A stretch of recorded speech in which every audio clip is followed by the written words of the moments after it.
Bien, muy buenas tardes. Hemos finalizado un nuevo Consejo de Gabinete donde coordinamos las acciones, la agenda de gobierno para seguir cumpliendo, para seguir avanzando en nuestro país en los temas que aún quedan pendientes, ¿no? El presidente fue muy claro al abrir el Consejo de Gabinete que nos quedan 7 meses de gobierno y por lo tanto mucho trabajo, muchos proyectos de ley importantes para la ciudadanía que sacar adelante y también mucho despliegue en regiones para con gestión seguir logrando mejorar la economía familiar, la seguridad en los barrios, que es lo que esperan todos los chilenos y chilenas. Dicho esto, quiero resaltar algo muy importante. Para nosotros como gobierno ha sido fundamental sacar con diálogo, con acuerdos, importantes reformas y proyectos de ley. Y lo hemos hecho pensando en el país, como las 40 horas, la reforma de pensión, el royalty minero o el proyecto de permisos sectoriales del cual se va a referir el ministro, ministro Grau aquí presente. Y por lo mismo entendemos que hemos ido avanzando en mayor justicia social para los trabajadores, para la justicia territorial también, a través de la distribución de la riqueza que produce nuestra minería, o para mejorar también la seguridad en los barrios con una institucionalidad cada vez más fuerte para enfrentar el crimen organizado y la delincuencia. Pero también estamos plenamente conscientes que quedan desafíos y que quedan elementos que atender, porque hay muchas familias y muchas personas que nos siguen diciendo que falta, ¿no? Que viven el día a día con dificultad, y por eso es tan importante lo que transmite el presidente, que es seguir trabajando como si fuera el primer día, es seguir poniendo todo nuestro trabajo, nuestros equipos, nuestro esfuerzo a disposición de sacar adelante una agenda que es relevante. En primer lugar, la agenda legislativa. Tenemos ahí varios proyectos, el proyecto de Proclase Media, que presentó el ministro de Hacienda hace algunos días atrás para apoyar a 900.000 familias de clase media, 1 millón de pymes, a 80.000 adultos mayores, el proyecto de unificación del subsidio al empleo justamente para apoyar la incorporación al trabajo formal de mujeres, jóvenes y personas mayores, o el proyecto de Sala Cuna para padres y madres también para evitar que la maternidad o la paternidad sean un castigo laboral. Pero también en materia de seguridad, por ejemplo, el proyecto de levantamiento del secreto bancario, algo que es fundamental para hacer más eficiente y eficaz la persecución del crimen organizado, el narcotráfico.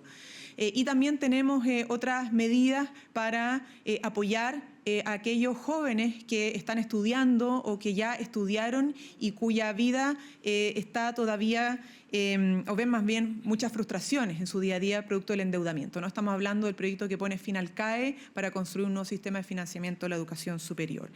Y en materia de gestión también tenemos mucho trabajo e implementar reformas, como la reforma de pensiones, que ya da un primer paso, implementar el proyecto de permisos sectoriales, seguir con los gabinetes pro crecimiento, las coordinaciones de los operativos policiales, que ya ha tenido un importante despliegue liderado por el ministro de Seguridad Pública, por ejemplo, la coordinación con las policías, PDI, Carabinero, un despliegue de operativos importante, o seguir apoyando a los municipios en operativos específicos en barrios más conflictivos, como ha sucedido en el barrio Mex o sus alrededores, ¿no? En eso vamos a seguir trabajando hasta el 11 de marzo, que no les quepa duda. Para eso están los equipos, para eso estamos liderados por el presidente de la República, pensando en nuestros compatriotas. Lo voy a dejar ahora con el ministro de Hacienda porque va a referirse principalmente a la agenda económica y particularmente al tema de inversiones, porque eso también impacta en la vida cotidiana de nuestros compatriotas. Ministro. Bueno, muchas gracias. Muy buenas tardes.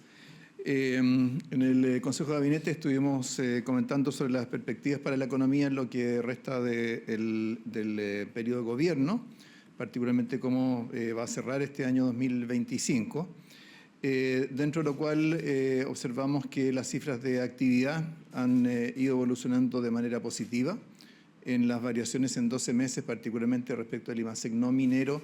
Tuvimos el último mes, en junio, un crecimiento de 4,8%, que es una cifra muy alta, que compensó la caída de minería para tener un IMASEC total de 3,1%. Y con lo cual tuvimos un triple 3, un 3 un poquito más en el mes de junio, un 3 en la variación del trimestre, del segundo trimestre del año, y cerca de 3, un 2,8 para el año terminado en junio, es decir, el año móvil terminado en junio, comparado con el año móvil terminado en junio del año pasado, eso tuvo un crecimiento de 2,8%. Lo que estamos viendo es que al mismo tiempo este crecimiento de la actividad ha ido acompañado de buenas señales en materia de inversión. Tenemos todavía que esperar a la publicación de las cuentas nacionales, que me parece que es el 18-19 de agosto que se publican. Ahí vamos a ver las cifras agregadas de inversión, pero lo que podemos citar es que las importaciones de bienes de capital acumuladas al mes de julio se han incrementado en un 22% respecto del mismo periodo del año pasado. Eso lo que revela es que se van materializando los proyectos de inversión que están programados para este año, para los cuales hay un incremento previsto que lo captura el catastro de la Corporación de Bienes de Capital, y por lo tanto vamos a tener durante el 2025 claramente cifras positivas en materia de inversión y proyectos importantes que se van a estar ejecutando e iniciando. Y todo esto además reforzado con algunas medidas recientes como es el subsidio de la tasa de interés. Con ello las perspectivas para este año son positivas. También prevemos que las cifras de empleo van a mejorar en lo que queda del año, tanto por estacionalidad, esperamos la aprobación de la ley de unificación de los subsidios al empleo, por el mismo fenómeno, el mismo énfasis en la inversión y también porque van mejorando las condiciones financieras para la economía. Dicho eso, no sé si respondo el tiro de preguntas. Ya, quedo a su disposición para las preguntas sobre los temas económicos, sin perjuicio de los que le dirijan al ministro Grau, dado que, especialmente en los temas de inversión, va a ser bien importante la implementación de la ley marco de permisos sectoriales. Ministro Marcel, usted habla de perspectivas positivas, pero de acuerdo a los últimos datos del IPC de julio, que sorprendió con un alza mayor a lo esperado de un 0,9 mensual y que está impulsada principalmente por el fuerte aumento de las cuentas eléctricas, ¿qué responsabilidad le cabe al gobierno en este encarecimiento y cómo prevé que se comportará esta alza y la inflación en los meses que quedan? Sí, bueno, se anticipaba, ¿cierto?, que en el mes de julio vamos a tener un IPC más alto por el tema de la normalización de las tarifas eléctricas. Sin embargo, el IPC creció más de lo que se preveía por esa razón. Se esperaba cifras del orden del 0,6% y fue 0,9%, es una diferencia de 3 décimas. Esta sorpresa al alza en el IPC es prácticamente igual a la sorpresa a la baja en el IPC que tuvimos en junio. Y proviene de la misma categoría de productos, proviene de la agrupación de alimentos.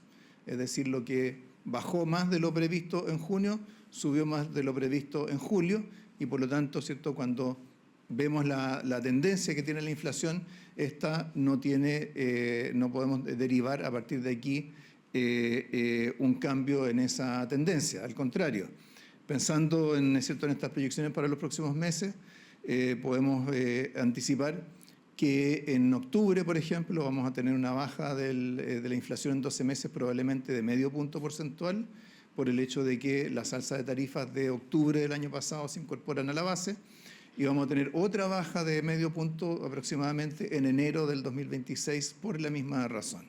Así que en términos de trayectoria de inflación, no vemos en esto, al combinar, ¿cierto?, las sorpresas al alza con las sorpresas a la baja que tuvimos el mes anterior, no vemos que se esté marcando un cambio relevante de tendencia.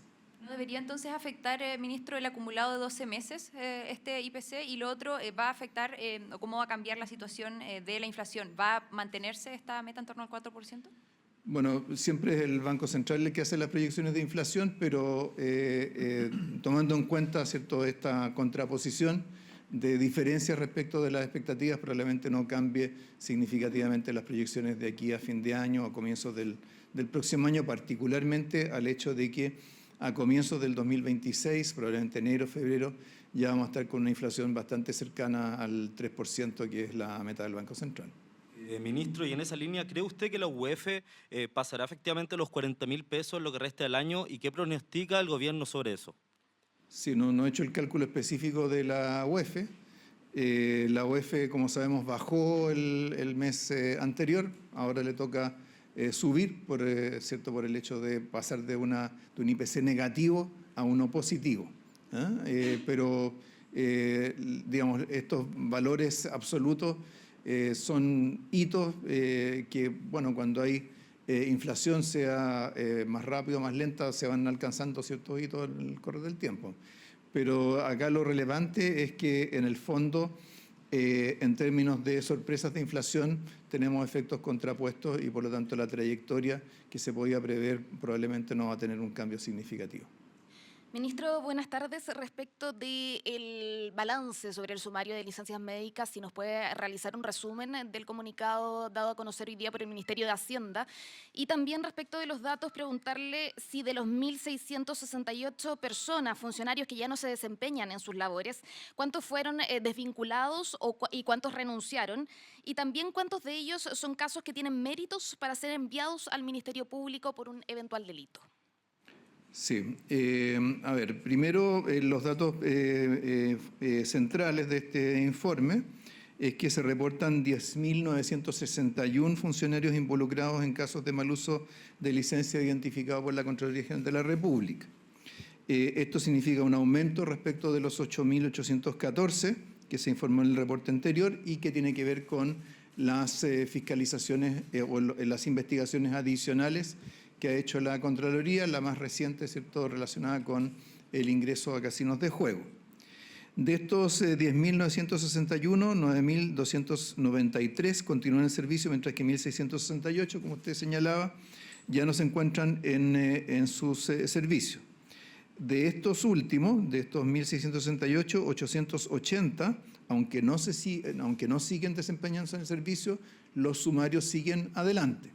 Y por lo tanto darán sus conclusiones, y de esas conclusiones se podrá desprender si hay casos que ameritan ser enviados al Ministerio Público, esto sin perjuicio de las investigaciones que realice el Ministerio Público en uso de sus propias facultades.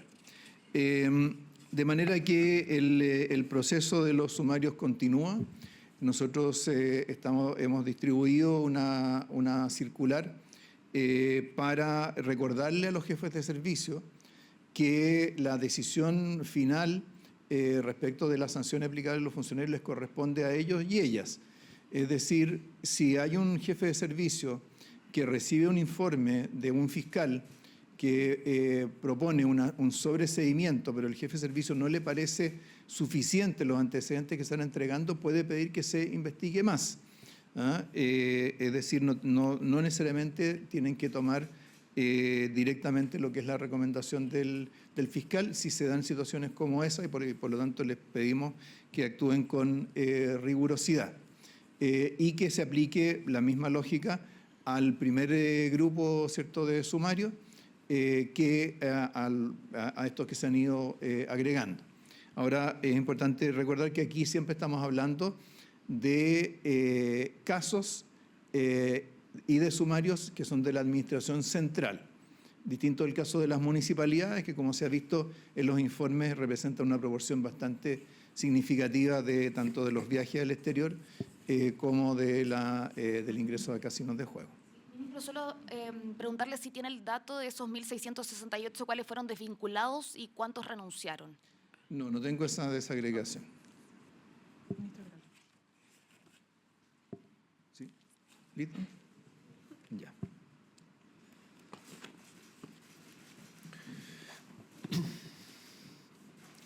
Muy buenas tardes. Uno de los temas importantes que hemos tratado en este Consejo de Gabinete es la pronta implementación de la Ley Marco de Permisos Sectoriales.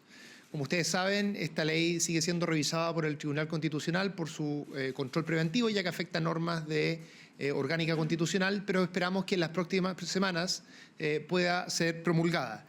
Como ustedes saben también, lo que hace esta ley es que nos va a permitir reducir los tiempos entre un 30 y un 70% para que una inversión se pueda realizar, y hace todo esto sin bajar los estándares sectoriales y mucho menos los estándares ambientales, que es un aspecto que no toca este proyecto de ley.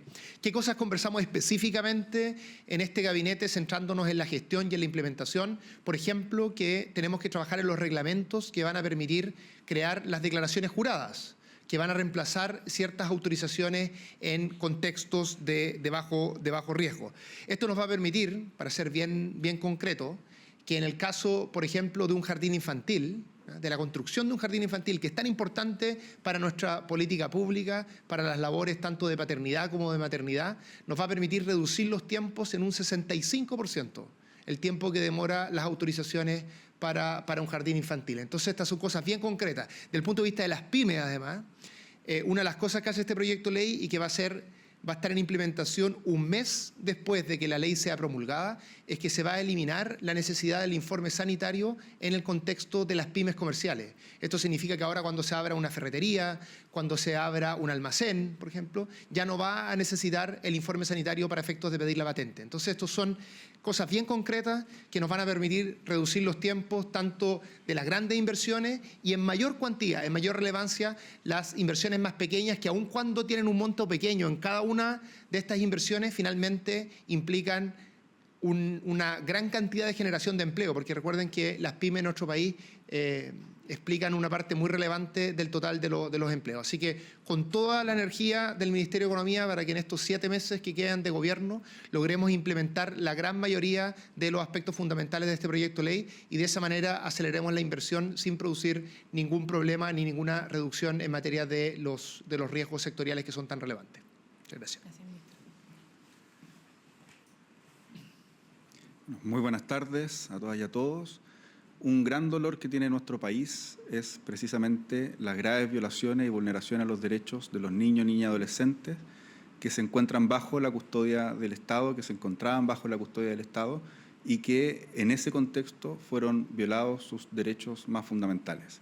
Esto ocurrió entre el año 79 y el año 2021 y junto con distintas transformaciones institucionales que se han desarrollado por distintos gobiernos, juntos con el nuestro también, el presidente de la República, Gabriel Boric, creó la comisión para que se conociera toda la verdad de las graves violaciones y vulneraciones a los derechos de los niños, niñas y adolescentes que se encontraban bajo custodia del Estado. Para esto, el día de hoy en el Consejo de Gabinete expuso la presidenta de esta comisión, Soledad Larraín, del trabajo que se ha venido desarrollando desde el mes de diciembre del año pasado, que es el momento en que se creó esta comisión, y además también de lo que viene para adelante. Básicamente que desde este 1 de agosto la comisión está recogiendo los testimonios de las víctimas que hubo, principalmente niños, niñas y adolescentes, que fueron gravemente vulnerados en sus derechos y está recogiendo estos testimonios para construir un informe que permita dar cuenta de lo que ahí ocurrió, para que permita dar cuenta también de primera fuente cómo fueron vulnerados los niños, niñas y adolescentes, pero además también para establecer medidas de tanto reparación como garantías de no repetición para que esto nunca más vuelva a ocurrir en nuestro país. Y en ese sentido se expuso esto en el Consejo de Gabinete. Esta comisión asesora presidencial cuenta con el soporte del Ministerio de Justicia y Derechos Humanos para su funcionamiento y se expuso en el Consejo de Gabinete todos los alcances del trabajo que están desarrollando y principalmente entregarle también a los distintos ministros y ministras la forma en que los distintos ministerios pueden ir apoyando el trabajo de esta comisión, que es tan relevante no solo para nuestro país, sino que también es muy relevante como una experiencia internacional, ya que este tipo de comisiones son bastante inéditas en el mundo y nos permiten decir qué fue lo que ocurrió para que nunca más vuelva a ocurrir violaciones y vulneraciones a los derechos de los niños, niñas y adolescentes bajo la custodia del Estado. Estos niños fueron entregados o fueron parte de la custodia del Estado para que el Estado los protegiera y lamentablemente el Estado vulneró sus derechos y eso es precisamente lo que la Comisión va a ir determinando, va a ir esclareciendo y va a ir proponiendo también cómo se puede reforzar las prácticas institucionales y además también las garantías de no repetición. Ministro Gajardo, quería aprovechar de preguntarle respecto de la situación del secuestro del día de ayer y que fue liberada esta persona, este empresario, durante la madrugada. ¿Hubo un pago de por medio para poder proceder con esa liberación y en caso de que lo hubiera, ¿a cuánto ascendía ese monto? Bueno, primero que todo, esto es algo que está en plena investigación. El ministro Cordero de Seguridad Pública ya se ha referido a este tema hace poco rato atrás. El fiscal nacional también se refirió al tema y nosotros como Ministerio de Justicia y Derechos Humanos solo nos sumamos a las felicitaciones de las instituciones tanto persecutoras como policiales que han hecho un gran trabajo en esta materia para ir esclareciendo lo que está ocurriendo en este caso en particular. Gracias. Muchas gracias. Bien, o sea, No, creo que hay más preguntas todavía. Ministro, ¿tampoco puede referirse a esa materia en particular? ¿Usted? Es que no tengo nada más que agregar.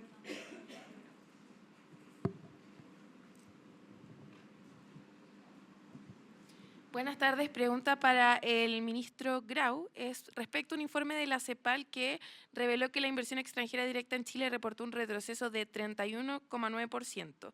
Preguntarle si conocía esta cifra y qué es lo que está ocurriendo respecto a la inversión.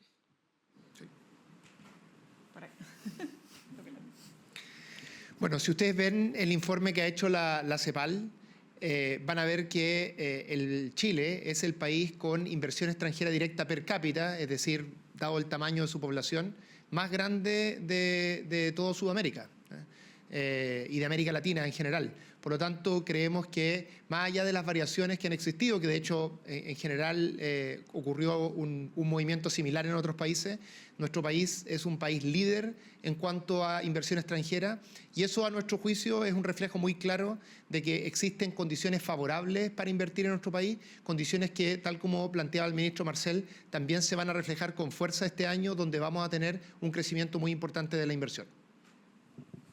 Ministra Vallejo. Ya, ahora sí, me toca. Ahora sí. Quería preguntarle por las declaraciones del alcalde de Desbordes planteando que usted miente en torno a los operativos que se han realizado en el barrio Meix. Dijo que es de una mezquindad gigante. Me sorprende, dice la señora Vallejo. Parece que esto es de ellos, como si fuera algo que viniera de antes. No es un proceso que empezó el año pasado, eso es falso. Dice es un proceso que empezó de cero en enero de este año. ¿Qué respuesta tiene para el alcalde? Mire, es importante resaltar que el trabajo de intervención en el sector viene al menos del 2022. Cabe recordar, por ejemplo, lo que se hizo en Calle Argentina, ¿no? Con los municipios se ha trabajado permanentemente en barrios específicos, en calles específicas para ir logrando no solamente mejorar los controles de detención, sino que cierto tipo de criminalidad o comercio ilegal que afecta también en consecuencia al barrio Meix. Y esto ha sido un trabajo de coordinación interinstitucional muy claro. No solamente han estado las policías, la PDI, Carabineros, sino que también el Servicio de Impuesto Interno, Aduana, la misma delegación presidencial, y que, por cierto, como lo señalaba, se ha hecho también con al menos 2 municipios, ¿no? Estación Central y Santiago. Así que para que nadie se sienta mal respecto a, en fin, la participación, cierto liderazgo, el protagonismo que pueda tener en esto, importante insistir, señalar que aquí siempre se coordina con los municipios el trabajo del Estado, ¿no? Aquí hay un Estado desplegado porque se requiere un Estado desplegado. Y eso implica municipios, delegación, las policías, que están al alero del Ministerio de Seguridad Pública, ¿no? Y también instituciones del Estado tan importantes como decía el Servicio de Impuesto Interno o Aduana, ¿no? Así vamos a seguir trabajando independientemente de disputas de otro calibre. Insisto, no queremos que nadie se sienta ni pasado a llevar ni se sienta desplazado en esta materia. Lo que él plantea es que bajo la alcaldía de Iracy Hasler lo que se hacía era un desalojo de zonas, por ejemplo, como Meix, pero que posteriormente no había equipos de seguridad municipal o policiales que pudieran mantener esto los siguientes días y que por eso volvían rápidamente y que eso era un cambio que se había implementado con su administración. Perdón, es que esto no se trata, nosotros no queremos entrar en una disputa entre alcaldes y administraciones, ¿ah? Esto se trata de una política de Estado que ha tenido distintas intervenciones con distintas instituciones en el sector, en el barrio y en zonas aledañas, ¿no? Porque al final, insisto, no se trata de decir quién lo hizo mejor o peor, para nosotros no es un debate, lo que nosotros queremos señalar que aquí para poder tener resultados y efectos en barrios problemáticos se requiere a los municipios, pero también se requieren a las policías, a nuestro Ministerio de Seguridad Pública, al Ministerio Público, obviamente, y también a instituciones centralizadas del Estado como Servicio de Impuesto Interno y Aduanas, ¿no? Y lo que le interesa a la gente es que estemos todos trabajando en conjunto más que la disputa de si el alcalde hizo más que la alcaldesa anterior o si quién finalmente es protagonista o no de esto, ¿no? Ministra, buenas tardes. Estas son dos preguntas en materia de educación. Primero, preguntarle si se va a modificar el decreto para solucionar el punto contradictorio entre el uso de la TNE 24/7 y el punto que dice que solo con fines de estudio. Y en otro punto, Carabineros detuvo a un profesor en un colegio en San Ramón que habría gritado e insultado a sus alumnos, los que denunciaron que el docente estaba bajo los efectos de la droga. A esto se suma el profesor de Limache, que le gritó a sus estudiantes hace algunos días. Se hace un llamado a los establecimientos a tener filtros y controles más exhaustivos con los docentes. Sí, miren, es importante lo de la tarjeta nacional estudiantil. Primero, transmitirle tranquilidad a los estudiantes de nuestro país, porque la tarjeta nacional estudiantil no solamente va a seguir vigente, sino que se puede utilizar 24/7 todos los días del año. Eso es lo primero. En segundo lugar, no son las empresas de las micros, de los buses, del transporte, las que pueden determinar si el estudiante puede hacer uso de la tarjeta nacional estudiantil o no. No son los entes fiscalizadores, y no son los que pueden restringir el uso de esta tarjeta en el transporte público. Lo tercero, es que nosotros ya comprometimos, obviamente, una mesa de trabajo para modificar el decreto supremo para que no queden más interpretaciones respecto a esto, ¿no? O sea, lo suficientemente claro respecto a lo que ya hemos dicho. Se puede usar todos los días del año, 24/7, y no es posible y no puede permitirse que choferes bajen a estudiantes porque consideran que no está haciendo uso de la tarjeta nacional estudiantil para fines de estudio, ¿no? Eso no le corresponde a las empresas ni, obviamente, a los choferes. En eso queremos ser muy claros, independientemente de la mesa de trabajo. Respecto a el caso del profesor, esto ya se refirió el ministro de Educación, es sumamente grave, se puso toda la información a disposición de la Superintendencia de Educación y, obviamente, siempre se está en diálogo con los establecimientos educacionales para poder determinar las mejoras que se requieren, porque hechos como estos no pueden suceder. ¿Había otra pregunta? ¿No? Ya, perfecto. Bien. Muchas gracias. Buen día. Gobierno de Chile. Chile avanza contigo.